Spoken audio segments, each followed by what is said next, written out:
permítame saludar y agradecer de antemano al periodista, escritor Héctor de Mauleón. Él es columnista del diario El Universal.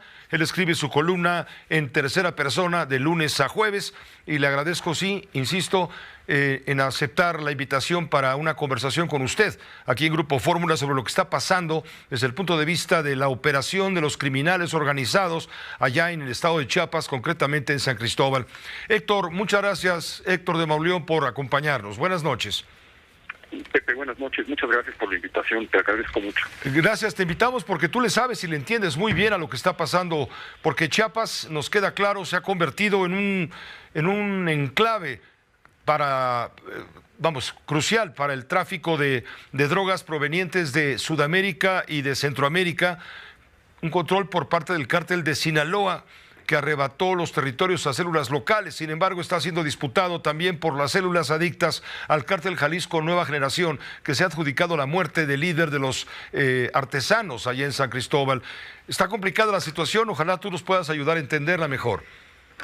Bueno, pues hay un problema muy grave en Chiapas desde hace años, que ha estado prendiendo focos de alarma en San Cristóbal de las Casas, concretamente a través de la aparición de un grupo local que se conoce como los motonetos, precisamente porque se trasladan en ese tipo de vehículos, que se han dedicado en los últimos años, pues primero a poner bajo renta, bajo cuota, a todos los comerciantes de la ciudad.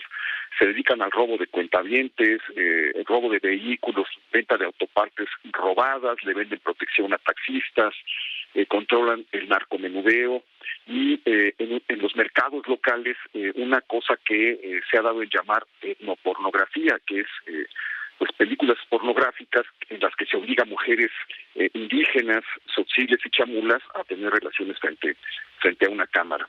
Este grupo tiene ligas con una organización que surgió también hace unos años, conocida como el Cártel de Chamula. Es un cártel que opera que en la zona de los Altos de Chiapas y que tiene el antecedente de la llegada por ahí del año 2000, 2004, de los Zetas a Chiapas. Los Zetas se apoderaron del Estado, colocaron en los municipios principales células que trabajaban para su servicio como correas de transmisión en el tráfico de estupefacientes y que empezaron a controlar también el tráfico de personas. De hecho, se cree que las personas que murieron en San Fernando hace más de una década, los 72 migrantes, habían pasado por ahí.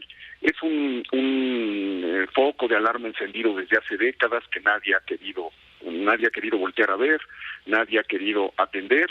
Los Zetas fueron languideciendo y las células que operaban para ellos en la zona de los Altos, formadas fundamentalmente por indígenas, comenzaron a formar lo que las autoridades del gobierno de López Obrador ya reconocieron como el cártel Chamula, el cártel de San Juan. Chamula sería el primer cártel indígena. El Chamula Power.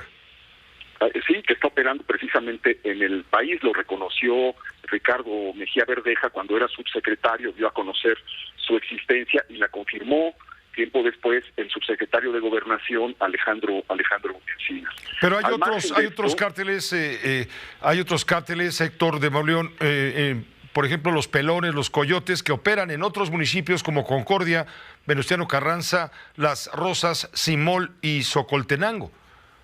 Son cárteles, organizaciones locales que se alquilan, al igual que los motonetos, para organizaciones criminales mayores. Correcto. Porque la zona, digamos, de Chiapas está en pugna, son territorios controlados. Una parte por el cártel Jalisco Nueva Generación y otra parte por el cártel del Pacífico. Hasta hace poco el cártel Jalisco dominaba las zonas rurales en municipios estratégicos y el cártel del Pacífico estaba comenzando a operar, digamos, en las ciudades del estado. Todo esto contratando a bandas como los motonetos que se alquilan para unos y para otros. Es una problemática que ya ha estallado varias veces. Hace unos meses San Cristóbal de las Casas fue tomada por un grupo criminal durante 5 horas. Hombres armados tomaron posesión de la ciudad. La gente corrió a esconderse en comercios comercios que bajaron las cortinas y se quedaron ahí durante horas. Las autoridades tardaron mucho en llegar, hubo balaceras y todo esto vuelve a salir a la luz antier, cuando asesinan a un líder de artesanos que es asesinado por dos sujetos a bordo de una motoneta. Este líder de artesanos era controlaba a una serie de vendedores que operaban sobre todo en el mercado norte, que es uno de los mercados que se están peleando, porque es un mercado en el que los informes indican que se vende droga, que se venden incluso armas de alto poder. Es un mercado en el que hay cerca de 300 locatarios que ya han denunciado que tienen que pagar cuotas mensuales para que los dejen trabajar. Se presenta el asesinato de este líder antier.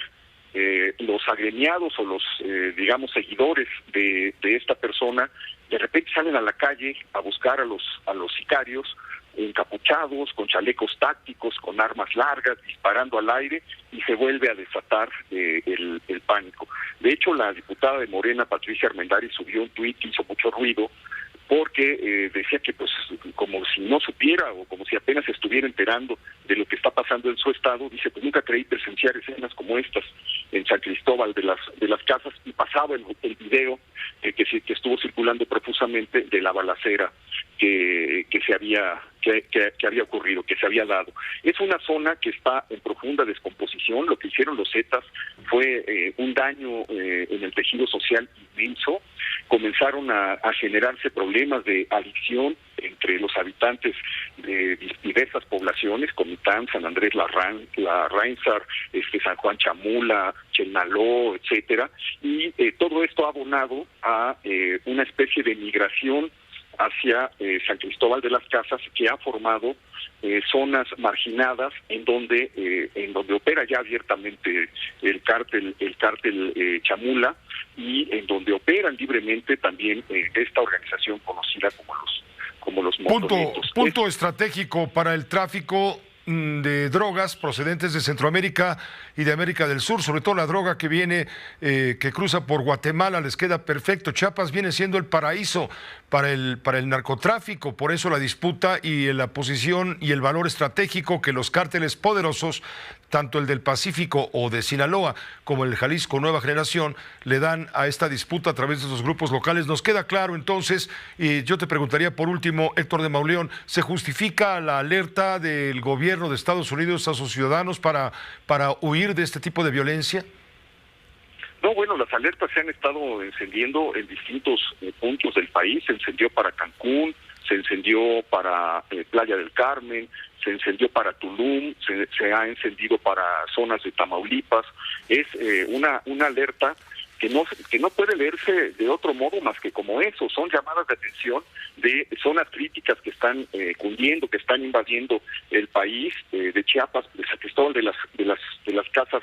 Pues quién ha volteado a ver o quién se ha detenido a mirar lo que está pasando ahí, y no quieren voltear a ver estos llamados de alerta, que yo creo que nosotros nos ha tocado aprender la geografía de México nuevamente a través de la violencia, porque nos enteramos de la existencia de pueblos y de municipios sencillamente por las masacres, las matazones y los horrores que ocurren ahí. Es como volvemos a recordar la existencia de San José de Gracia en Michoacán, por ejemplo, que nadie mencionaba, desde el libro de Luis González, de Pueblo en Vilo.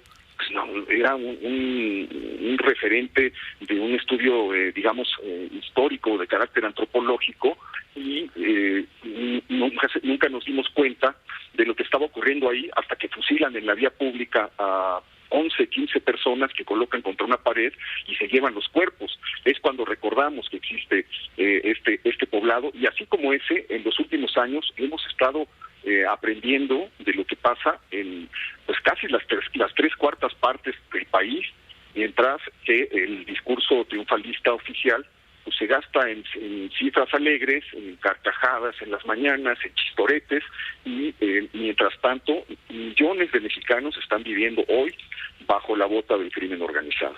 Héctor de Mauleón, te agradezco mucho estas clases de geografía por supuesto, y también de antropología social y de tratar de analizar este fenómeno que ocurre concretamente en el estado de Chiapas. Y tienes toda la razón, cómo nos estamos acostumbrando a entender y a conocer el país a través de las explosiones de violencia comandadas por el crimen organizado, donde prevalece la ley del plomo y no la ley escrita. Que te vaya muy bien, Héctor, gracias. Un reconocimiento a tu trabajo como siempre. Enhorabuena. Bien, gracias. Un abrazo fuerte. Igualmente, gracias. Héctor de Mauleón, escritor, periodista. Él publica de lunes a jueves su columna en tercera persona en el muy leído diario El Universal. Esta fue una producción de Grupo Fórmula. Encuentra más contenido como este en radioformula.mx.